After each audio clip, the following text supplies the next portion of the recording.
오늘 우리에게 주시는 하나님의 말씀은 창세기 45장 1절에서 5절까지의 말씀입니다. 요셉이 시종하는 자들 앞에서 그 정을 억제하지 못하여 소리질러 모든 사람을 자기에게서 물러가라 하고 그 형제들에게 자기를 알리니 그때 그와 함께한 다른 사람이 없었더라. 요셉이 큰 소리로 우니 애굽 사람에게 들리며 바로의 궁중에 들리더라. 요셉이 그 형들에게 이르되 나는 요셉이라. 내 아버지께서 아직 살아 계시니이까. 형들이 그 앞에서 놀라서 대답하지 못하더라. 요셉이 형들에게 이르되 내게로 가까이 오소서. 그들이 가까이 가니 이르되 나는 당신들의 아우 요셉이니 당신들이 애굽에 판 자라. 당신들이 나를 이곳에 팔았다고 해서 근심하지 마소서. 한탄하지 마소서. 하나님이 생명을 구원하시려고 나를 당신들보다 먼저 보내셨나이다. 이는 우리에게 주시는 하나님의 말씀입니다. 아멘. 연약한 자를 들어 쓰셔서 하나님의 위대한 일에 사용하시는 마이너리티 리포트 5번째 시간, 오늘은 자격의 조건 첫 번째로 유다에 관한 말씀을 함께 나누겠습니다. 제가 철원에서 목회를 할 때 신문사에 기자를 하시던 장로님이 한 분 계셨는데 큰 행사가 있어서 함께 그 행사에 갔다가 우연히 그 장로님 만나서 그 장로님이 저한테 재밌는 얘기를 해주셨습니다. 철원 땅에 홍천 사람들이 많이 와서 산다는 거예요. 그런데 그 홍천 사람들이 다 유지고 부자들이랍니다. 그래서 뭐 그럴 수도 있겠죠. 홍천 분들이 오셔서 부자가 되시고 유지가 되실 수도 있겠지 이렇게 생각을 했는데 거기에는 아주 특별한 사연이 있다는 겁니다. 철원으로 이주해 온 이 홍천 사람들 대다수가 다 사기를 당한 사람들이었다는 거예요. 6.25 전쟁이 막 끝나자마자 한 사기꾼이 홍천으로 갔답니다. 이 강원도 분들이 그 당시에도 굉장히 순박하고 순진한 분들이 많았는데 특별히 홍천은 또 산골이잖아요. 제가 무슨 좀 차별하는 것 같지만 사실은 저희 어머님 쪽이 외가 쪽이 다 홍천 사람들입니다. 홍천 용씨이시거든요. 그러니까 제가 뭐 차별하는 건 아닙니다. 그런데 제가 보니까 홍천 사람들이 특히 순진해요. 이 홍천 사람들한테 가서 사기꾼이 뭐라고 얘기했냐면 지금 철원에 가면 가서 말뚝만 꽂으면 다 자기 땅이 된다고. 마치 미국의 서부 개척 시대처럼 그렇게 하면 된다고. 그래서 철원으로 지금 이사를 가면 부자가 된다고 그렇게 얘기를 했습니다. 그리고 비용이 좀 필요한데 그 비용들을 나한테 주면 된다고 이렇게 얘기한 겁니다. 그래서 순진한 홍천 사람들이 그 말에 속아서 사기꾼에게 다 집을 팔고 이렇게 하고 돈을 줘서 이주를 합니다. 그 모집 비용이 그 당시에는 그래도 집을 팔아야 될 만큼 거금이었던 것 같습니다. 사람들이 자기들의 생활터전을 다 정리하고 이주 비용을 마련해서 이제 사기꾼에게 다 거금을 갖다 맡깁니다. 이 버스 여러 대에 홍천 사람들이 다 나눠서 타고 그 버스 여러 대가 철원을 향해서 옵니다. 그래서 철원 군청 앞에 버스가 서고 군청 앞에 사람들이 다 내렸을 때 이 사기꾼이 사람들을 거기다 데려다 놓고 자기는 돈을 다 챙겨서 도망을 가 버립니다.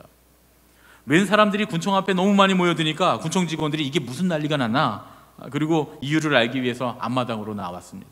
그리고 홍천 사람들이 하는 이야기의 자초지종을 듣고 나서는 이제 큰일 난 거예요. 그 얼른 군수에게 뛰어들어가서 철원 군수에게 지금 이러이러해서 이런 일이 벌어져서 사람들, 홍천 사람들이 다 지금 우리 군청 마당에 와 있습니다. 그러니까 이 철원 군수가 마당에 나가서는 당신들 지금 다 사기를 당한 거라고 이렇게 이야기를 해줍니다. 그 이야기를 듣고 거기 오셨던 홍천 분들이 전부 다 자리에 주저앉아서 엉엉 웁니다. 엉엉 울다가 그 자리에서 몇 날 며칠을 농성을 하기 시작합니다. 철원 군수가 뭐 잘못한 거 하나도 없는데 그 자리에서 이렇게 농성을 하니까 이 일이 당시에는 굉장히 큰 사회적인 이슈가 됐다 그래요. 그래서 심지어 내무부 장관이 대통령의 명을 받아서 철원에 옵니다. 철원 군청 앞에 와서 사람들을 만나고 이제 돌아가서 대통령하고 상의를 해서 홍천 사람들을 배려를 해줍니다. 땅을 조금씩 이렇게 대여를 해줘서 그곳에 살면서 농사를 지을 수 있도록 이렇게 배려를 해줍니다. 그런데 사기를 당했던 이 홍천 사람들이 실망하거나 낙심하지 않고 오히려 이제부터 우리의 삶을 개척하자 그런 마음을 먹고서 아주 우직하게 열심히 일을 하기 시작합니다. 그 결과 이 홍천 사람들이 대부분 다 분홍이 되고 거의 모두가 철원의 유지가 됐다는 겁니다. 장로님이 이야기를 하면서 저분이 아주 부자인데 저분도 홍천 사람, 저분도 이 철원의 굉장한 유지인데 저분도 홍천 사람, 그러면서 한 분 한 분 찍어가면서 저한테 말씀을 해 주시는 겁니다. 제가 이 얘기를 듣다가 문득 그런 생각이 들었어요. 과연 그 사기꾼이 거짓말을 한 걸까?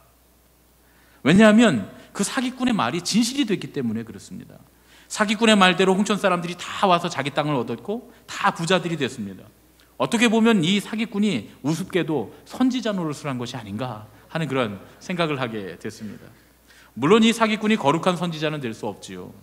그의 말을 순수하게 믿고 고향을 떠났던 그 홍천 사람들이 자기들의 삶을 개척하고 부자가 되기는 했지만 그 사기꾼의 그 인생이 이 홍천 사람들처럼 해피엔딩이 됐으리라 이렇게 생각할 수는 없습니다.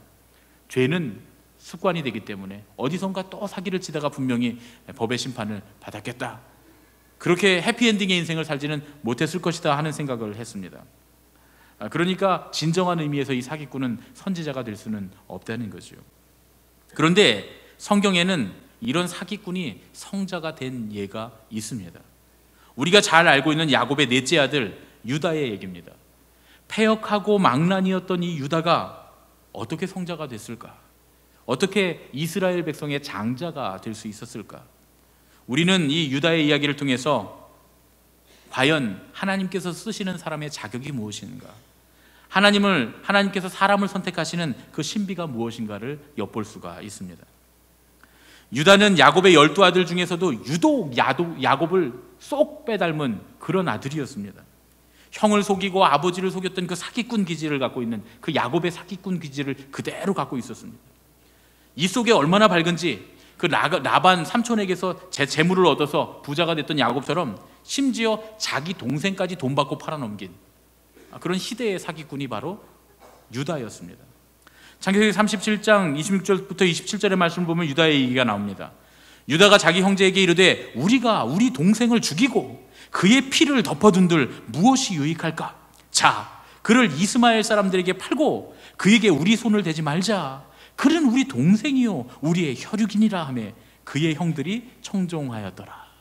얼마나 청산유수처럼 말을 잘하는지, 형들의 마음을 감동시켜서 동생을 죽이자고 하는데 형들의 마음을 감동시켜서 우리 혈육인데 우리 핏줄인데 어떻게 죽입니까? 돈 받고 팔아넘깁시다. 그래서 형들이 거기에 홀딱 넘어가서 동생을 팔아넘기게 됩니다. 요셉은 형들이 미워하는 동생이었습니다. 그것도 그럴 것이 엄연히 11번째 막내인데 장자의 대우를 받는 아들이었기 때문에 그렇습니다. 여러분, 요셉이 채색 옷을 입었다라고 하는 걸 우리는 아버지가 사랑해서 좋은 옷을 사줬나 보다 이렇게 생각하지만 사실은 그것이 아닙니다. 요셉이 채색 옷을 입은 건 요셉이 장자라고 하는 표로 아버지가 장자의 옷을 입혀준 겁니다. 그 당시의 풍습이 그랬어요. 장자에게는 여러 가지 많은 혜택들이 있습니다. 더 좋은 옷을 입고 또 그 가족의 그 문장을 갖게 되고 또 다른 형제들에 비해서 2배 이상의 그런 유산을 받게 되고 하는 여러 가지 풍습들이 있었는데 그 중에 하나였습니다. 그러니까 형들 중에서도 특히 레아의 아들들이 억울한 게 심했어요. 분노가 심했습니다. 우리의 동생이 장자가 되는 것보다 더 억울한 건 뭐냐면 우리 어머니가 언니인데 저 동생인 이모가 본처가 되고 우리 어머니는 첩이 되는, 그러니까 동생인 이모가 큰어머니가 되고 언니인 우리 어머니가 작은어머니가 되는 그런 억울함이 그들에게 있었습니다. 요셉의 존재만으로도 화가 치미는데 그런데 이 녀석은 또 잘난 체 하는 녀석이에요. 얼마나 잘난 척을 하는지 모릅니다. 거기다가 가끔 형들이 있는 데 와서 이렇게 놀다가 형들이 잘못하는 거 있으면 그대로 다 아버지에게 일러 바치는 고자질쟁이였습니다. 그런데 오늘 채색 옷을 입으신 귀하신 그 요셉이 누추한 옷을 입고 양을 치는 자기들을 찾아서 먼 곳까지 오는 겁니다.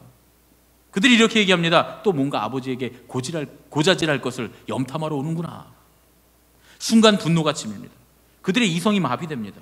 끝을 모르고 치밀어 오는 그 분노, 거기다가 아무도 보는 사람이 없다고 하는 익명성이 이렇게 만나니까 그 결과 그들은 요셉을 잡아서 죽여서 구덩이에 넣기로 결심을 합니다. 제일 먼저 요셉을 살려준 사람은 르우벤입니다. 르우벤이 형제들을 가까스로 진정을 시키고 죽이는 게 아니라 그저 산채로 구덩이에 넣어두는 것. 여기 그냥 구덩이에 놓고 가도 어차피 죽을 건데 우리 손으로 피 묻히지 말자. 그리고 구덩이에 넣게 합니다. 사실은 르우벤은 나중에 자기가 양치고 돌아와서 그 동생을 이렇게 꺼내서 집으로 데리고 갈 생각이었습니다. 성경에 그렇게 기록되어 있습니다. 르우벤은 아버지에게 잘 보여야 될 이유가 있었습니다. 아버지에게 한 차례 큰 실수를 했기 때문입니다. 물론 마지로서, 자기가 제일 큰 아들로서 책임감도 있었을 겁니다. 어쨌든 르우벤이 요셉을 살리려고 합니다. 성경이 그 사실을 우리에게 잘 가르쳐 줍니다. 르우벤의 시도가 일단 성공하는 듯 했습니다. 요셉은 르우벤의 기지로 위험을 모면합니다. 그런데 이 르우벤의 모든 수고를 엎어버린 사람이 다름 아닌 르우벤의 친동생이자 레아의 넷째 아들이었던 유다였습니다.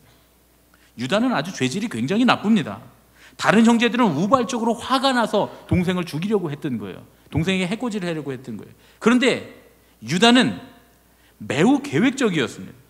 분노 때문이 아니라 분노를 가장해서 자기의 이속을 챙기려는, 은전 30을 받으려고 하는 그 저질스러운 목적을 가지고 있었습니다.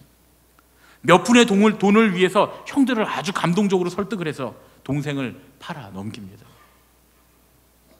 성경을 읽다 보면 요셉의 이야기가 37장부터 41장까지 나오는데, 그런데 그 중간에 유다의 이야기가 38장에 기록되는 걸 볼 수가 있습니다. 유다는 사기꾼일 뿐만 아니라 아주 망나니 아들입니다. 그게 아버지인 야곱이 편애를 해서 그랬는지, 아니면 자기가 둘째 부인의 자식으로 태어난 것 때문에 열등감이 있었는지, 아니면 그 중간에 어중간하게 껴서 소외되는 아들이라 그런 이 억하심정이 있었는지 잘 모르겠지만, 하여튼 아버지와 할아버지와 증조할아버지 가문에 반항하는 아주 못된 아들이었습니다. 유다는 증조할아버지 아브라함부터 내려오는 가문의 규칙에 정면으로 도전을 합니다. 창세기 38장 1절부터 5절에 그 내용이 나와 있습니다. 그 후에 유다가 자기 형제들로부터 떠나 내려가서 아둘람 사람 히라와 가까이 하니라. 유다가 거기서 가나안 사람 수아라 하는 자의 딸을 보고 그를 데리고 동침하니 그가 임신하여 아들을 낳음에 유다가 그의 이름을 에리라 하니라. 그가 다시 임신하여 아들을 낳고 그의 이름을 오난이라 하고 그가 또 다시 아들을 낳고 그의 이름을 셀라라 하니라. 그가 셀라를 낳을 때에 유다는 거십에 있었더라. 이 사람들과 지명이 쭉 나오는데 다 이방 땅이고 이방 사람들, 가나안 사람들의 이름과 가나안 땅의 지명입니다. 형제들을 떠나서 이방인 속으로 들어가서 살 뿐만 아니라 심지어 가나안 여인에게서 3명의 아들을 낳습니다. 정상적인 결혼을 하지 않았습니다. 성경은 분명히 결혼했다고 하지 않고 동침했다라고 하는 말을 사용합니다. 이 결혼했다라고 하는 말과 동침했다라고 하는 말은 천지 차이의 이야기입니다. 아주 윤리적으로 타락하고 문란했다라고 하는 의미로 이 단어를 사용한 겁니다. 그런데 이렇게 문란하고 그리고 이렇게 타락하고 이렇게 천둥벌거숭이 같은 유다가, 사기꾼의 망나니였던 이 유다가 완전히 다른 사람으로 바뀌게 됩니다. 변해도 정말 놀라울 만큼 변한 이 유다의 모습을 우리가 성경에서 볼 수가 있습니다. 그 누구도 해결할 수 없을 것 같은 꽁꽁 얼어버린 혹은 꽁꽁 묶여버린 실뭉치와도 같은 그런 형제들 간의 관계, 가족의 큰 문제를 풀어내고 해결하는 놀라운 일을 유다가 하게 됩니다. 우리가 오늘 읽은 성경의 말씀을 잘 알고 있습니다. 요셉과 형들의 화해 장면이죠. 화해라기보다는 일방적인 용서의 장면이라고도 할 수 있습니다. 결국 요셉은 형들을 모두 다 용서하고 자신을 팔았던 그런 형들을 다 용서해 줍니다. 어떤 사람들은 이 장면을 통해서 십자가의 예수님을 상상하기도 합니다. 오늘 우리가 읽은 말씀, 요셉이 시종하는 자들 앞에서 그 정을 억제하지 못하여 소리질러 모든 사람을 자기에게서 물러가라 하고 그 형제들에게 자기를 알리니 그때에 그와 함께한 다른 사람이 없었더라. 요셉이 큰 소리로 우니 애굽 사람에게 들리며 바로의 궁중에 들리더라. 요셉이 그 형제들에게 이르되 나는 요셉이라 내 아버지께서 아직 살아계시니까. 형들이 그 앞에서 놀라서 대답하지 못하더라. 요셉이 형들에게 이르되 내게로 가까이 오소서. 그들이 가까이 가니 이르되 나는 당신들의 아우 요셉이니 당신들이 애굽의 판자라. 당신들이 나를 이곳에 팔았다고 해서 근심하지 마소서, 한탄하지 마소서. 하나님이 생명을 구원하시려고 나를 당신들보다 먼저 보내셨나이다. 자기를 죽이려고 했던, 심지어 용돈벌이로 팔아버렸던 그 형들을 용서하면서 하나님께서 이때를 위해서, 우리 가족들을 생명을 구원하기 위해서 나를 먼저 애굽으로 보내신 것이 아닙니까? 형님들 미안해하지 마십시오. 마치 십자가 위에서 아버지 저들의 죄를 용서하옵소서. 저들은 자기들이 하는 죄를 알지 못합니다. 이렇게 말씀하시던 예수님의 모습을 닮았습니다. 정말 용서의 화신이 아닐 수가 없습니다. 어떻게 이렇게까지 착할 수가 있습니까? 그런데 여러분, 정말 요셉이 용서의 화신일까요? 정말 요셉이 십자가를 지신 예수님의 구약판의 모습일까요? 그렇지 않습니다. 전혀 그렇지 않습니다. 오히려 요셉은 용서하지 못하는 우리를 대표하는 인물입니다. 요셉이 한 일을 가만히 한번 생각해 보십시오. 온 근동에 흉년이 들어서 형들이 곡식을 사러 왔을 때 곡식을 사러 온 형들을 정탐꾼이라고 몰아붙입니다. 그리고 결국 레아의 둘째 아들이었던 시므온을 감옥에 붙잡아 둡니다. 그리고는 자기의 동생인 베냐민을 데리고 와야 다음번에 이 시므온을 놓아주겠다고 이야기합니다. 그리고 베냐민을 안 데려올 수 없도록 곡식자루에 그들이 치른 곡식값을 그대로 넣어서 보냅니다. 곡식이 떨어져서 형들이 다시 애굽으로 돌아올 걸 알고 있었습니다. 요셉이 어떻게 애굽의 총리가 됐습니까? 7년의 흉년을 맞췄기 때문 아닙니까? 그러니까 7년 동안 흉년이 있을 걸 뻔히 알고 있었기 때문에 형들이 반드시 돌아오리라고 하는 사실을 알고 있었습니다. 그리고 형들이 다시 곡식을 사러 올 때는 꿈에도 그리던 자기 동생 베냐민을 다시 만날 수 있을 것이라고 확신을 했습니다. 여러분, 그 자기 두 번째 형들이 베냐민을 데리고 왔을 때 요셉이 어떻게 합니까? 베냐민의 얼굴을 보자마자 그 자리에서 물러갑니다. 그리고 숨어서 엉엉 웁니다. 자기 동생의 얼굴만 보고도 그렇게 슬피 숨어서 울었던 요셉을 생각해 보십시오. 이 모든 속임수가 베냐민 때문이었다고 하는 걸 알 수 있습니다. 또 베냐민을 데리고 왔던 형들에게 요셉이 어떻게 합니까? 모두 다 풀어주고 이제 다 돌아가라고 돌려보내는 척하면서 이번에는 곡식값뿐만 아니라 자기의 은잔까지도 그 곡식자루 안에 넣고서 형들을 모함합니다. 그러고는 결국 자기 동생을 포로로 놓아두고 가라고 명령을 합니다. 여러분, 요셉이 한 이 행동은 계획적인 겁니다. 자기 형들로부터 자기 동생인 베냐민을 떼어놓으려고 하는 계획이 요셉의 이 술수 안에 들어 있었습니다. 아버지가 가장 사랑했던 어머니 라헬의 그 하나 남은 아들 베냐민, 형들이 분명히 저놈이 장자니까 저놈만 죽이면 우리 거다 하고 자기 동생을 해코지하지 않겠느냐 하는 생각이 요셉에게 있었습니다. 그래서 갖은 방법으로 모함을 해서 형들에게서 베냐민을 떼어놓고 자기 자신이 베냐민을 보호해 주려고 했던 계획이 그 안에 있었습니다. 그런 다음에 그랬겠죠. 요셉이 분명히 형들을 보내놓고 뒤를 쫓아가서 형들을 모조리 요절을 내거나 10분 양보해도 집으로 찾아가서 아버지, 저 형들이 나를 팔았습니다. 나를 죽이려고 했습니다. 그리고는 아버지만 데리고 애굽으로 오지 않았겠습니까? 형들이 가난해서 굶어 죽든 말든 아마 내버렸을 겁니다. 그렇지 않고서야 이렇게 주도 면밀하게 계획을 세울 리가 없다, 그런 얘기입니다. 그렇지 않습니까? 그럴 게 아니고 정말 용서할 거였다면 형들을 처음 만났을 때 형님들, 내가 요셉입니다 하고 울며불며 거기서 형님들을 만나고 인사했어야 되지 않았겠습니까? 굳이 이렇게까지 복잡하게 할 필요가 뭐가 있었겠습니까? 성경을 읽다 보면 요셉의 이야기, 요셉은 사랑의 화신이라고 그렇게 알고 있었는데 요셉이 왜 이렇게까지 복잡하게 화해를 만들어내는가? 여러분 궁금했던 적이 한 번도 없으십니까? 여러분, 이거는 용서가 아닙니다. 도무지 용서와 화해가 아닙니다. 이거는 철저한 복수요 응징이었던 겁니다. 그런데 이렇게 철저하게 세웠던 요셉의 계획이 어디서 무너집니까? 바로 유다에게서. 자기를 애굽의 종으로 팔아서 용돈벌이를 했던 그 철천지 원수 사기꾼, 이 유다 형의 한마디의 말에 자기가 세웠던 모든 계획을 철회하고 맙니다. 창세기 44장 후반부에 나오는 유다의 말을 요약해보면 이런 얘기입니다. 우리 아버지에게는 사랑하는 아내가 하나 있고 아들은 둘밖에 없다는 거예요. 하나는 이미 어떻게 됐는지 생사를 모르겠고 이 아들 하나만 남았다는 거예요. 아버지께서 신신당부하시기를 이 아들 없으면 나 죽는다 이렇게 말씀하셔서 내가 목숨을 걸고 이 아이를 지키기로 했으니까 이 아이를 붙잡는 대신 나를 대신 붙잡으십시오. 내가 이 아이 대신 잡히겠습니다. 우리 아버지 돌아가시는 모습을 내가 어떻게 보겠습니까? 이것이 유다가 요셉에게 한 말이었습니다. 이 말을 들은 요셉이 너무나 충격을 받습니다. 자기를 죽이려고 했던 불량배형, 죽이느니 용돈이나 벌자고 노예로 팔았던 그 사기꾼, 그 불안당 같은 유다가, 그 유다 형이 자기 동생을 대신해서 끔찍한 죄수가 되겠다고 하는 겁니다. 여러분, 여기서 다시 한번 제가 질문하겠습니다. 요셉이 예수님 닮았습니까?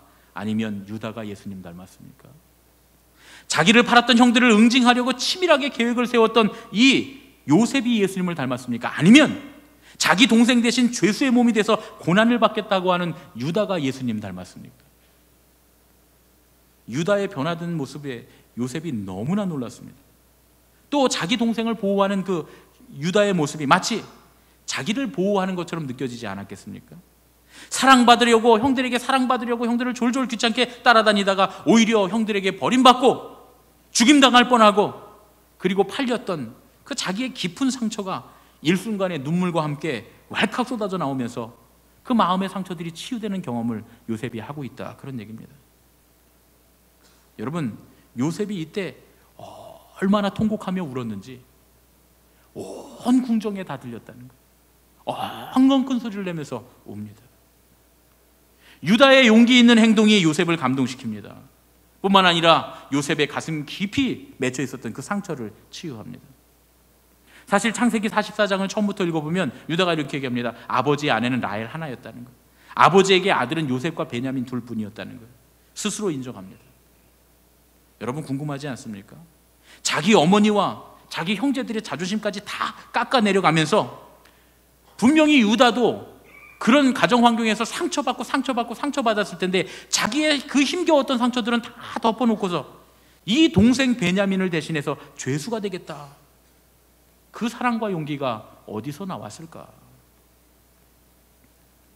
그래서 우리는 창세기 38장으로 돌아가 봐야 합니다. 여러분, 유다의 얘기가 요셉의 이야기 전에 나와도 되죠. 형의 이야기니까. 혹은 요셉의 이야기 끝난 다음에 유다의 얘기가 설명으로 나와도 됩니다. 어차피 성경이 시간 순서대로 써놓는 게 아니기 때문에 아무데나 들어가도 되는데 굳이 요셉의 그 재밌는 이야기, 애굽에 팔려가서 총리 대신이 되는 그 과정, 그리고 가족들을 살리는 그 과정 가운데 유다의 이야기가 정말 생뚱맞게 들어가 있습니다. 아주 어색하게 그 안에 이야기가 들어가 있습니다. 왜 이 요셉의 재밌는 이야기 사이에 38장 한 장을 할애해서 유다의 이야기를 성경이 하고 있을까? 우리가 나누고 있는 요셉과 형제들의 대화해, 대용서의 사건에 이 38장이 중요한 단초가 된다, 그런 얘기입니다. 유다에게 무슨 일이 일어났을까요? 사기꾼의 망나니였던 유다에게 엘과 오난과 셀라라고 하는 아들 셋이 태어납니다. 가문의 규율에 정면으로 도전하던 못된 아들, 그래서 이방인들에게 가서 이방인과 결혼하고 이방인과 함께 살려고 이방인의 땅으로 내려가서 문란하고 타락해 살았던 그런 천둥 벌거숭이 같던 그런 유다에게 아들 셋이 생깁니다. 그런데 그렇게 살았던 유다에게도 이 세 아들은 너무나 소중한 아이들이었어요. 그런데 그 아들들이 하나씩 차례대로 죽는 사건이 발생합니다. 먼저 첫째 아들이었던 엘이 죽습니다. 그리고 둘째 아들이었던 오난도 죽습니다. 유다는 아마도 자기 아들 둘이 죽어가는 모습을 보면서 그때야 비로소 요셉을 잃고서 내 아들아 내 아들아 하며 엉엉 목 놓아 울었던 그 아버지 야곱의 깊은 슬픔을 깨닫게 됐을 겁니다. 유다는 남아있는 셋째인 셀라라도 살리려고 합니다. 혹시라도 원인이 될지 모르는 이 이방 며느리 다말을 막내 아들에게서 격리시킵니다. 그리고 멀리 고향으로 내쫓습니다. 그런데 그것 때문에 원인이 돼서 결국 자기가 자기 아들의 대를 잇는 수치를 당하고 맙니다. 며느리를 쫓아보냈던 그곳에 우연히 양을 치러 갔다가 그곳에 창녀인 줄 알고 자기 며느리와 동침을 하고 맙니다. 자기 며느리인 다말이 임신했다는 소식을 누가 전해주니까 돌로 쳐서 죽이려고, 그 며느리, 음란한 며느리를 돌로 쳐서 죽이려고 단걸음에 며느리의 장막에 달려갔다가 거기서 자기 인장을 발견합니다. 그리고는 다말이 임신한 아이가 바로 자기 아이라고 하는 사실을 깨닫게 됩니다. 자기가 낳은 이 아들 쌍둥이를 보면서 유다가 무슨 생각을 했을까요? 유다가 이렇게 말합니다. 며느리야, 네가 옳다. 나는 옳고 나는 틀렸고 네가 옳다. 유다가 그곳에서 자기의 모든 정당성, 자기가 옳다고 하는 모든 정당성을 다 포기합니다. 자기와 자기의 어머니가 억울하다고 생각했던 그 이면에는 자기가 정당하다고 하는 그런 생각이 분명히 있었습니다. 그러나 하나님 앞에서 그 누구도 정당할 수 없다고 하는 사실을 유다가 깨닫게 됩니다. 다말이 출산을 할 때 그 쌍둥이 중에서 둘째였던 베레스가 반대로 장자가 되는 바뀌는 그 모습을 봅니다. 그러면서 유다는 그때야 하나님, 사람을 선택하시는 하나님의 뜻이 있구나. 사람을 선택하시는 분은 하나님이시구나. 우리 뜻대로 사람을 선택하는 것이 아니구나. 그래서 이 사건을 통해서 하나님께서 선택하신 요셉을 자기 임의대로 죽이려고 하고 자기들 임의대로 팔아버렸던 것이 얼마나 잘못된 것임을 유다는 깨닫게 됩니다. 여러분, 이 모든 과정을 한번 생각해 보십시오. 하나님께서는 지금 요셉을 애굽에 보내셔서 이스라엘 백성 야곱의 가족들이 굶어 죽지 않도록, 목말라 죽지 않도록 하나님 준비하십니다. 그러나 이 놀라운 그 가문의 형제들의 화해와 그리고 이 이스라엘 야곱 가문의 회복을 위해서는 유다를 연단하고 준비하고 계셨던 겁니다. 유다는 자기의 상처를 통해서 사랑의 사람으로, 희생의 사람으로, 용서의 사람으로 성숙해 가고 있었던 겁니다. 목회를 하다 보면 정말 안타까운 일들이 많이 있는데 그 중에서도 가장 안타까운 게 이단에 빠져드는 그런 교인들을 보는 겁니다. 가끔 우리 교회도 이렇게 보면 그 이단들이 와 있는 게 보여요. 저는 여기 앉아 있으면 보입니다. 모르는 척 할 뿐이죠. 계속 오면 아마 제가 조용히 우리 부목사님들이나 시켜서 가라고 할 거예요. 가끔 이제 우리 부목사님들도 이렇게 CCTV를 갖고 와요. 갖고 보면 걸어 들어오는 모습만 봐도 이단인 줄 압니다. 농담인 것 같죠? 정말 압니다. 그래서 요즘 여기 근처에 있는 이단들이 우리 많이 있잖아요. 그런데 그 이단들이 꼭 교회에 와서 교인들을 이렇게 유혹을 해서 데리고 가요. 그래서 이단에 빠지는 사람들한테 묻습니다. 왜 뻔히 알면서, 그거 이단인 줄 뻔히 알면서 왜 글로 가냐고 말이죠. 예전에 제가 청년 목회를 할 때 이단에 빠졌다가 돌아온 청년 형제가 하나 있었어요. 그래서 제가 물어봤어요. 이단인 줄 뻔히 알면서 그거 가보면 모르냐고, 다 알면서 왜 거기 빠졌었냐고. 그랬더니 이렇게 얘기합니다. 이단인 줄 다 안다는 거예요. 이단인 줄 뻔히 아는데 사람들이 너무 좋아서, 거기 사람들이 너무 좋아서 거기 간다는 거예요. 그렇게 잘해주고, 그렇게 사랑해주고, 그렇게 자기를 아껴준다는 거예요. 친형제보다도 더 잘해주고, 오래된 친구보다도 더 잘해주고, 교회 어른들보다 더 잘해준다는 거예요. 내 가족들, 내 친구들은 나에게 상처 주고, 교회 오면 교회 어른들이 잔소리하고 힘들게 하고 우리에게 상처를 주지만 그곳에 가면 아무도 상처 주는 사람이 없다는 거예요. 그렇게 사랑해준다는 거예요. 물론 그 사랑은 거짓 사랑입니다. 유혹하고 미혹하기 위해서 꾸며진 가짜 사랑, 자기들의 매뉴얼에 의해서 사랑하는 것처럼 그 사람들을 포스업하는 거죠. 그런데 그럼에도 불구하고 사람들은 그 거짓 사랑조차도 믿고 싶어 하는 거예요. 거짓으로 받는 사랑이라도 이게 진짜 사랑이었으면 좋겠다고 믿고 싶은 겁니다. 여러분, 사랑은 이해로부터 출발하는 겁니다. 사람을 생각하는 데부터 사랑이 시작됩니다. 원래 우리말의 사랑이 생각이라고 하는 뜻이었다 그러잖아요. 사랑한다는 말은 생각한다라는 말의 뜻이었답니다. 그러니까 그 사람을 생각하고 이해하고 배려하는 그 시도로부터 사랑이 시작된다, 그런 말씀입니다. 르우벤은 첫 번째 아들이었지만 그들 말 그대로 정말 진짜 장자였지만 아버지에게 점수만 따려고 했습니다. 동생 요셉에 대한 사랑, 아버지에 대한 이해, 이런 건 전혀 없었습니다. 그리고 그는 끝까지 변하지도 않습니다. 자신이 첫째라고 하는 배경을 갖고 있었지만, 정당성을 갖고 있었지만 결코 장자가 되지 못합니다. 요셉은 실력 있는 아들이었습니다. 야곱이 제일 사랑해서 야곱이 마음대로 요셉을 장자로 만들어 놓습니다. 그리고 심지어는 그의 지파에, 요셉의 지파에 장제의 축복을 내립니다. 야곱이 창세기 말미에 보면 요셉의 두 아들인 에브라임과 므낫세에게 이렇게 장자의 축복을 하는 모습을 볼 수가 있습니다. 그렇게 실력 있고 능력 있고 똑똑하고 잘났고 아버지가 선택한 아들이었지만 요셉에게도 한 가지 부족한 게 있었습니다. 자기를 희생하는 사랑. 아버지를 사랑했지만 아버지를 온전히 이해하지 못했고 자기의 상처를 넘어서 모두를 끌어안을 용기가 없었습니다.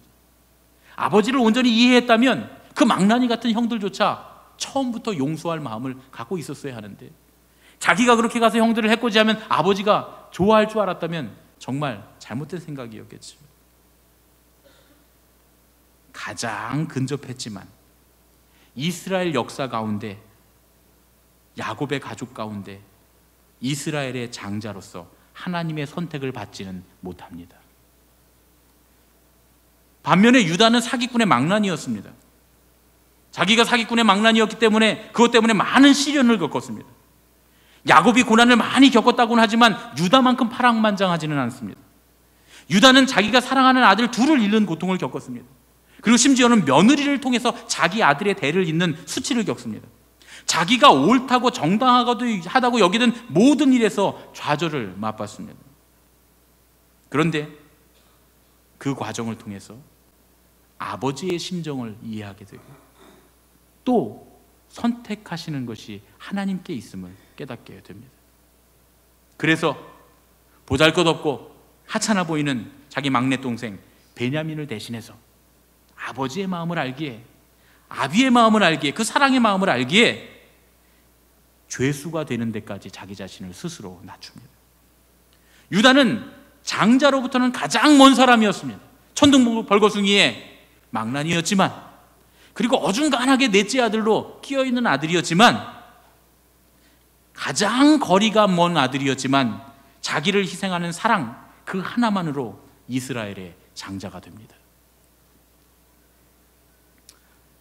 여러분, 사랑이 최고입니다. 사랑이 다 이깁니다. 사랑을 넘어서는 그 어떤 가치도 없습니다. 하나님은 사랑이십니다. 하나님께서는 사랑하는 자에게 최고의 대우를 하십니다. 사랑이 하나님의 손에 쓰임받는 자격입니다. 목사님 순진한 얘기하지 마세요. 세상이 그렇지 않아요. 네, 세상은 그렇지 않지만 하나님은 그러십니다. 여러분, 하나님의 이 사랑 앞에 우리가 정말 정당합니까? 우리는 지금 르우벤처럼 나의 정당성, 나의 배경, 나에게 갖추어진 그 무엇, 내가 갖고 있는 그 자격으로 정당성을 찾고 있지는 않습니까? 여러분, 혹시 우리는 요셉처럼 우리의 실력에서, 우리의 능력에서 자격을 구하고 있지는 않습니까? 정말 하나님의 사랑만으로도 자격이 있다고 생각하십니까? 유다가 사랑 하나만으로 장자가 되었다고 하는 사실을 정말 마음 깊은 곳에서부터 진실로 믿고 있느냐 말입니다. 그렇다면 하나님의 자녀로서 하나님께서 우리를 사용하시고 우리에게 복을 주시고 우리를 통해 하나님의 역사를 이루어가시기 위해서, 하나님께 쓰임받는 자녀가 되기 위해 우리가 갖추어야 할 자격은 사랑이라고 인정해야 되지 않겠습니까? 그리스도인이라면 우리는 당연히 사랑이 배경보다, 실력보다 더 위대한 자격임을 알아야 할 줄로 믿습니다. 그게 우리의 믿음입니다. 그 믿음이 세상을 이기는 겁니다. 하나님께서는 반드시 배경이나 실력 있는 사람보다 사랑 있는 사람을 선택하실 줄로 믿습니다. 하나님은 살아계시고 하나님은 역사하십니다. 여러분, 우리 옆에 계신 분들과 함께 인사했으면 좋겠습니다. 사랑이 자격입니다. 사랑이 자격입니다. 사랑이 자격입니다. 3분 이상 인사하시면 좋겠습니다.